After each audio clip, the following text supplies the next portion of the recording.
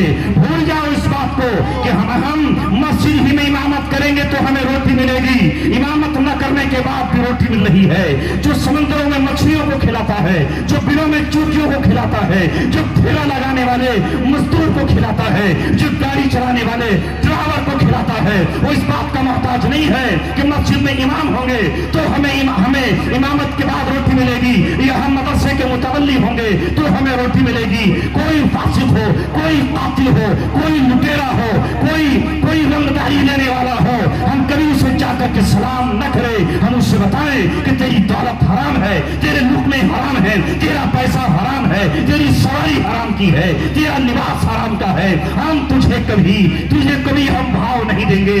ہم جائیں گے ان کے پاس جن کے پاس رہنے کو چھت بھی نہیں ہے, اور وہ جھوپڑیوں میں رہتے ہیں, اس لیے کہ ہمارا رہبر و رہنما محمد رسول اللہ جھوپڑی میں رہتے تھے. حضرت بلال جھوپڑی میں رہتے تھے, عمار بن یاسر جھوپڑی میں رہتے تھے, اور صحابہ کرام قالینوں پر نہیں سوتے تھے بلکہ چٹائی پر.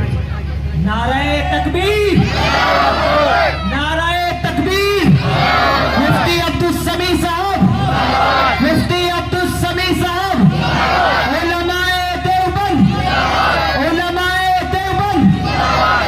یہی پیغام تھا مولانا قاسم نانوتوی کا جب انہوں نے 1866 میں دارالعلوم دیوبند کی بنیاد رکھی, تو انہوں نے کہا کہ دارالعلوم دیوبند کسی سرمایہ دار کے پیسے پر مت چلانا, کسی رئیس کی دولت پر مت چلانا, اس کے لیے کوئی خاص پراپرٹی مت بنانا, بلکہ اس کو کسی غریب اور کسی فقیر اور کسی مزدور اور کسی بیوہ کے پیسوں پر چلانا, اسی کو چندہ کہا گیا.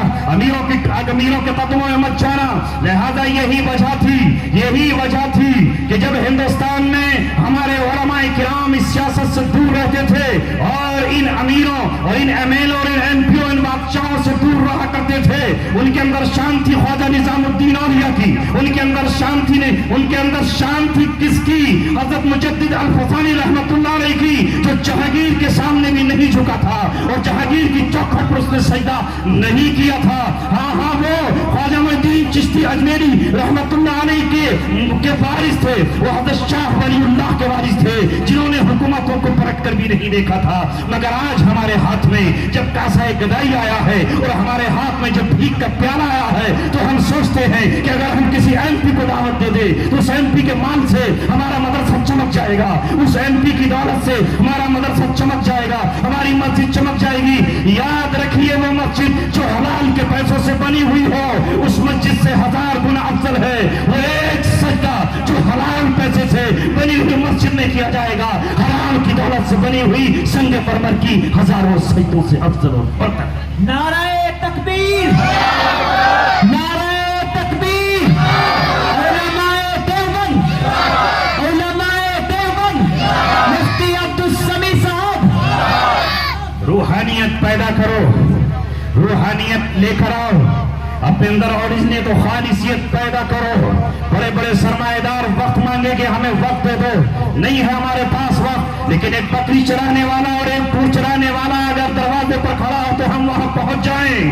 بڑے بڑے کھڑے تھے, سہیل کھڑے تھے, ابو سفیان کھڑے تھے, لیکن عمر ابن خطاب رضی اللہ تعالیٰ عنہ کو پرچی بھیجی گئی, کہا سفیان کو دروازے پر روک دو, ابو سفیان کو, سہیل کو دروازے پر روک دو. اتنے میں خبر آتی ہے کہ بلال آپ سے ملنا چاہتے ہیں, کہا بلال کو بھیج دو. جب بلال اندر گئے تو سفیان کی چیخ نکل گئی, ابو سفیان کی, اور سہیل نے کہا ایک کالے کروٹے غلام کو عمر نے پہلے بلا لیا اور ہمیں دروازے پر کھڑا کر دیا, لہذا یہ کیسا عمر ہے کہ غلام کو ہم پر پرچی دیتا ہے. اس وقت سہیل نے ابو سفیان سے کہا, ابو سفیان نے تجھ سے پہلے نہ کہا تھا کہ ایمان میں داخل ہو جا, ایمان میں داخل ہو جا, تو بعد میں جا کر کے داخل ہوا ہے. بلال نے پہلے قربانی دی ہے, اس لیے بلال کو پہلے داخلہ ملا. ہمارا کیا حال ہے؟ کوئی غریب آیا تو اس سے مسافہ بھی کرنے کے لیے تیار نہیں, اقتضا ہاتھ ملائیں گے. اور کوئی ابھی اگر آ جائیں آپ کے پورو ایم ایل اے صاحب, اٹھ کر کھڑے ہو جائیں گے, سینے سے سینہ لگائیں گے, کہاں ہے دسترخوان, کہاں ہے روٹی, کہاں ہے پستہ اور بادام, کہاں ہے مغز فلاں فلاں ابن فلاں. یاد رکھو اللہ کے رسول صلی اللہ علیہ وسلم جو کہہ کر گئے ہیں وہ شان پیدا کرو. یہ نعرہ جو آپ لگا رہے ہیں محض نعرے کی حد تک رہ جائے کہ علماء دیوبند کی شان وہ نہیں ہے جو آج ہم اپنی بنانے کے لیے جا رہے ہیں. رب دو جہاں کی قسم, کل علماء دیوبند سے دنیا کی حکومتیں تھراتی تھیں, کانپتی تھیں, اور آج وہ حال ہے کہ بات ختم کر رہا ہوں یہ کہہ کر, اے لا الہ کے وارث, اے لا الہ کے وارث, باقی نہیں ہے تجھ میں گفتار دل برانا, کردار قاہرانہ. تیری نگاہ سے دل سینوں میں کانپتے تھے, کھویا گیا ہے تیرا جذبے قلندرانہ. وہ سجدہ روح زمین جس سے کانپ جاتی تھی اسی کو آج ترستے ہیں منبر و محراب. سنی نہ مصر و فلسطین میں وہ عزا میں نے دیا تھا جس نے پہاڑوں کو راشا سیمام. واخر دعوانا ان الحمدللہ رب العالمین.